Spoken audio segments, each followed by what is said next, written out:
Capítulo 8. Este planeta cruel. No temáis a los que matan el cuerpo, mas el alma no pueden matar. Mateo 10:28. Temor a la violencia.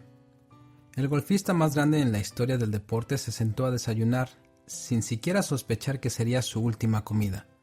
Byron Nelson había dormido bien la noche anterior, mejor que en varios días. Se duchó, afeitó y luego sonrió cuando su esposa Peggy anunció el desayuno: salchichas, panecillos y huevos. Él tenía 94 años y hacía 61 que no jugaba golf. Había ganado 11 competencias sucesivas. Tiger Woods ganó 6 seguidas, Arnold Palmer ganó 3, lo mismo que Sam Snead, Ben Hogan y unos pocos más. Pero el récord de Nelson de 11 seguidas se destaca como un roble en un campo de trigo. Se retiró un año después y compró una hacienda cerca de Fort Worth, Texas, donde vivió pacíficamente hasta que Dios lo llamó a su hogar el 26 de septiembre del 2006. Después de lavar los platos, se sentó a escuchar su programa radial cristiano favorito. Peggy se fue a un estudio bíblico en la iglesia. «Estoy orgulloso de ti», le dijo a ella. Ella regresó unas horas más tarde y lo encontró en el suelo. Ninguna señal de dolor ni de lucha, simplemente se le había parado el corazón. La Rusia de la primera parte de 1950 tenía pocas excusas para encarcelar a sus ciudadanos. Bastaba que una persona pusiera en duda una decisión de Stalin o hablara en contra del régimen comunista y se podría encontrar caminando en la congelada tundra detrás de los alambrados de púas de un campo de concentración soviético. Es lo que sucedió a Boris Kornfeld. No ha sobrevivido ningún registro de sus crímenes, solo algunos detalles vagos de su vida. Era judío y doctor de profesión. Había trabado amistad con un creyente en Cristo. Con mucho tiempo en las manos, los dos hombres participaron en largas y vigorosas discusiones. Kornfeld comenzó a conectar al Mesías prometido del Antiguo Testamento con el Nazareno del Nuevo. Seguir a Jesús iba en contra de todas las fibras de sus antepasados, pero al fin fue lo que escogió. La decisión le costó la vida. Vio a un guardia robarle pan a un hombre moribundo. Antes de su conversión, Kornfeld nunca hubiera reportado el crimen. Ahora su conciencia lo obligó a hacerlo. Pasó muy poco tiempo antes de que otros guardias se vengaran. Kornfeld, aun corriendo peligro, estaba en perfecta paz. Por primera vez en su vida, no le temía a la muerte ni a la eternidad. Su deseo era contarle a alguien su descubrimiento antes de perder la vida. La oportunidad se le presentó con un paciente de cáncer, otro preso que se estaba recuperando de una operación al estómago. Cuando estuvo solo con el hombre en la sala de recuperación, Kornfeld con urgencia le susurró su historia. Compartió cada detalle. El hombre joven se conmovió, pero estaba tan adormecido con la anestesia que se durmió completamente. Cuando despertó pidió ver al médico. Fue demasiado tarde. Durante la noche alguien le había dado al doctor 8 golpes en la cabeza con un martillo de construcción. Algunos colegas habían tratado de salvarle la vida, pero no lo lograron. Byron Nelson y Boris Kornfeld tenían las mismas convicciones. Anclaron su fe a la misma roca. Colocaron su mirada en el mismo cielo y confiaron en el mismo Salvador. Y sin embargo, uno se fue al cielo por un camino de paz, mientras que el otro por un torbellino de brutalidad. Si me dieran a elegir, yo quisiera morir como el señor Nelson. Los héroes de Hebreos que no han sido mencionados también lo hubieran preferido. Sus historias ocupan un curioso párrafo hacia el final del desfile de patriarcas. Siguen a los más conocidos nombres de Abel, de quien se dice «y muerto aún habla», Hebreos 11:4. Enoc, quien fue traspuesto para no ver muerte, versículo 5. Noé, quien fue heredero de la justicia, versículo 7. Abraham y Sara, cuyos descendientes son como la arena innumerable que está a la orilla del mar, versículo 12. Una persona puede leer hasta aquí y sacar una conclusión. Dios recompensa las vidas fieles con serenidad y legados de novela. Vive bien, vive pacíficamente, ¿no es verdad?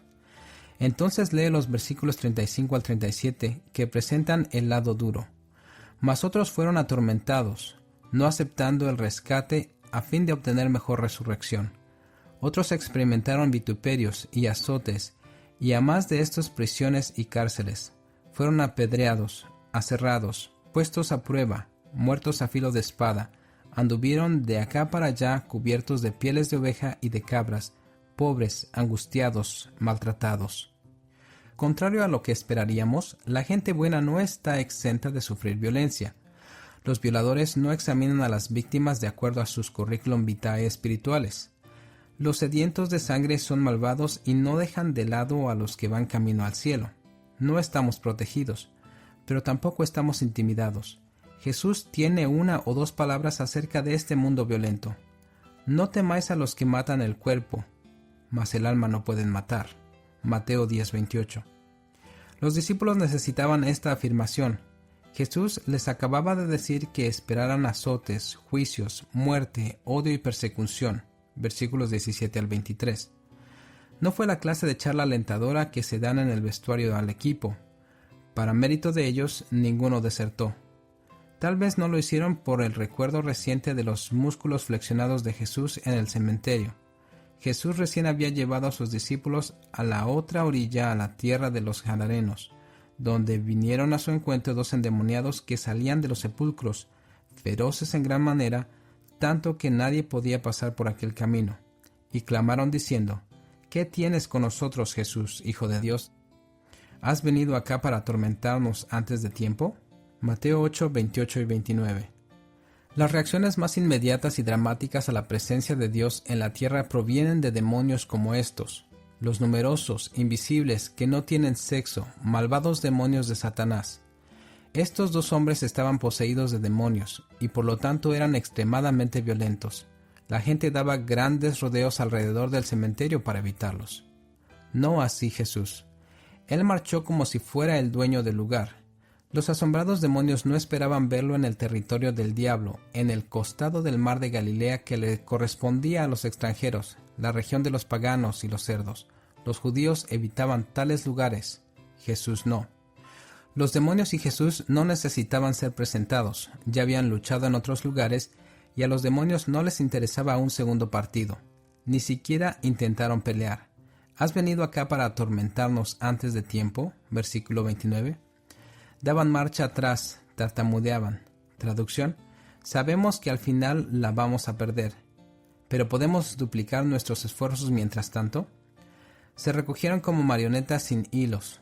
Su pedido fue patético: permítenos ir a aquel hato de cerdos. Versículo 31. Y Jesús lo hizo, id, y le sacó los demonios a los hombres. No dio voces, ni grito, ni encantamientos, baile, incienso, ni demanda, solo una pequeña palabra. El que sostiene el universo con una palabra dirige el tránsito de los demonios también con la misma palabra. Aunque estén demonios 1000, prontos a devorarnos, no temeremos, porque Dios sabrá cómo ampararnos. Que muestre su vigor Satán y su furor. Dañarnos no podrá, pues condenado es ya por la palabra santa. La lucha entre el bien y el mal duró unos pocos segundos. Cristo es fuego y los demonios son ratas en la embarcación. Se lanzaron por la borda cuando apenas empezaron a sentir el calor. Este es el balance en el cual Jesús escribe el cheque del valor. No temáis a los que matan el cuerpo, mas el alma no pueden matar. Mateo 10:28. Tú habitas en la guarnición que está bajo el cuidado de Dios. ¿Quién nos separará del amor de Cristo? ¿Tribulación, o angustia, o persecución, o hambre, o desnudez, o peligro, o espada? Ni lo alto, ni lo profundo, ni ninguna otra cosa creada nos podrá separar del amor de Dios, que es en Cristo Jesús Señor nuestro. Romanos 8:35 y 39. El valor emerge no de un aumento en las fuerzas policiales de seguridad, sino de la madurez espiritual incrementada. Martin Luther King fue un ejemplo de ello. Escogió no tenerles miedo a los que querían dañarlo. El 3 de abril de 1968 pasó horas en un avión esperando en la pista debido a amenazas de bombas. Cuando llegó aquel día a la ciudad de Memphis estaba cansado y con hambre, pero no tenía miedo. Tenemos días difíciles delante de nosotros, habló a la multitud. Pero eso no me importa ahora, porque he estado en la cima de la montaña, y no me preocupa. Como cualquier persona me gustaría tener una larga vida. La longevidad tiene su lugar, pero ahora no estoy preocupado por eso. Solo quiero hacer la voluntad de Dios. Y Él me ha permitido subir hasta la cima de la montaña. Y miré alrededor, y vi la tierra prometida. Tal vez no llegue allí con ustedes, pero quiero que sepan que nosotros, como un pueblo, vamos a llegar a la tierra prometida. Y esta noche me siento feliz. No estoy preocupado por nada. No le tengo temor a nadie. Mis ojos han visto la gloria de la venida del Señor. En menos de 24 horas estaba muerto, pero las personas que quisieron dañarlo estuvieron muy lejos de su meta. Le quitaron el aliento, pero no le pudieron quitar el alma. En su libro, que ganó una distinción sobre el genocidio en Ruanda en 1994, Philip Gourevitch cuenta la historia de Tomás, un Tutsi que había sido marcado para que lo mataran. Era uno de los pocos que había escapado de la matanza a machetes de los asesinos Hutu. Tomás me dijo que había sido adiestrado como Boy Scout para observar el peligro y estudiarlo, pero a no temerle. Y me sorprendí de que cada uno de sus encuentros con el poder Hutu había seguido un patrón. Cuando el ministro le había ordenado que volviera a su trabajo, cuando los soldados vinieron por él, y cuando le dijeron que se sentara en la calle, Tomás siempre se rehusó antes de obedecer.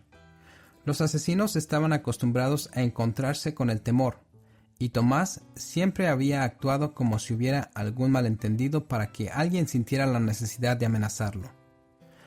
Los malvados tienen menos posibilidades de lastimar si tú ya no eres una víctima. El temor del hombre pondrá lazo, mas el que confía en Jehová será exaltado. Proverbios 29:25. Recuerda que mandará a sus ángeles para que te guarden en todos tus caminos. Salmo 91:11. Él es tu refugio. Salmo 62:8. Tu amparo. Salmo 46:1. Tu fortaleza. Segunda de Samuel 22:2 y 3.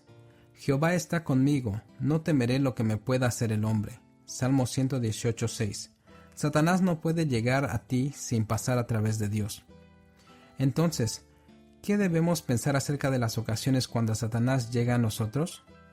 ¿Cómo se supone que entendemos la violencia que se anota en Hebreos 11 o el trágico fin de Boris Kornfeld? O aún más importante, ¿cómo debemos entender el sufrimiento de Jesús? Cuerdas, azotes, espinas, clavos. Estos marcan sus momentos finales. ¿Puedes escuchar el látigo cuando le pegan en la espalda desgarrando los tendones de los huesos? 39 veces el cuero corta, primero el aire, luego la piel. Jesús se afirma en el poste y gime, sufriendo ola tras ola de violencia. Los soldados le ponen una corona de espinas en la cabeza, hieren su rostro con golpes y lo cubren de saliva. Colocan la cruz sobre sus hombros y lo obligan a marchar colina arriba. Este es el condenado que afila su propia guillotina, ata el nudo con el que lo van a ahorcar, pone los cables en su propia silla eléctrica. Jesús carga la herramienta con la cual lo iban a ejecutar, la cruz. Cicerón se refirió a la crucifixión como el castigo más cruel y terrible. En la fina sociedad romana, la palabra cruz era un término obsceno. Los soldados romanos estaban exentos de ser crucificados, excepto por asuntos de traición. Era horroroso y vil, duro y degradante, y fue la forma en la cual Jesús escogió morir.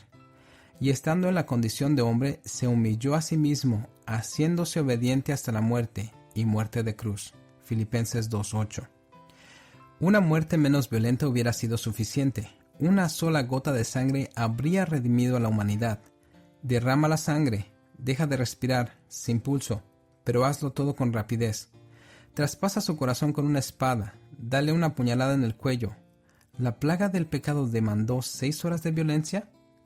No, pero su triunfo sobre el sadismo sí. De una vez por todas, Jesús desplegó su autoridad sobre el salvajismo. El mal puede mostrar su cabeza de vez en cuando, pero será por un corto tiempo. Satanás soltó sus demonios más malvados en el Hijo de Dios. Satanás torturó cada terminación nerviosa y lo atacó con el mayor sufrimiento. Sin embargo, el amo de la muerte no pudo destrozar al Señor de la vida. Lo mejor del cielo tomó lo peor del infierno y lo convirtió en esperanza. Mi oración es que Dios te libre de tal mal. Quiera Él concederte una larga vida y que mueras pacíficamente como Byron Nelson. Pero si no es así, si te es concedido a causa de Cristo, no solo que creas en Él, sino también que padezcas por Él, Filipenses 1:29, recuerda que Dios no desperdicia el dolor. Considera el caso de Boris Kornfeld. el doctor ruso que murió a golpes debido a sus convicciones. Aunque murió, su testimonio sobrevivió. El hombre con quien él habló nunca olvidó la conversación. Allí en el salón de recuperación del hospital militar, el médico se sentó al lado de la cama de su paciente, ofreciendo compasión y paz. El doctor Kornfeld relató con fervor la historia de su conversión al cristianismo, enfatizando cada palabra con convicción. El paciente estaba muy caliente de fiebre, pero estaba lo suficientemente alerta como para considerar las palabras del doctor Kornfeld. Después escribiría que sintió un conocimiento místico en la voz del médico. El conocimiento místico transformó al joven paciente que aceptó al Cristo de Kornfeld y más tarde celebró con este verso: Dios del universo, creo otra vez. El paciente sobrevivió a los campos de concentración y comenzó a escribir acerca de sus experiencias de prisionero, revelando los horrores de Gulag. Una revelación tras otra. Un día en la vida de Iván Denisovich, archipiélago Gulag, Live Not by Lies. Algunos atribuyen el colapso del comunismo oriental en parte a sus escritos, pero si no hubiera sido por los sufrimientos de Kornfeld, nunca hubiéramos sabido de su joven y famoso convertido, Alexander Solzhenitsyn. Lo que el hombre diseñó para mal, otra vez Dios lo usó para bien.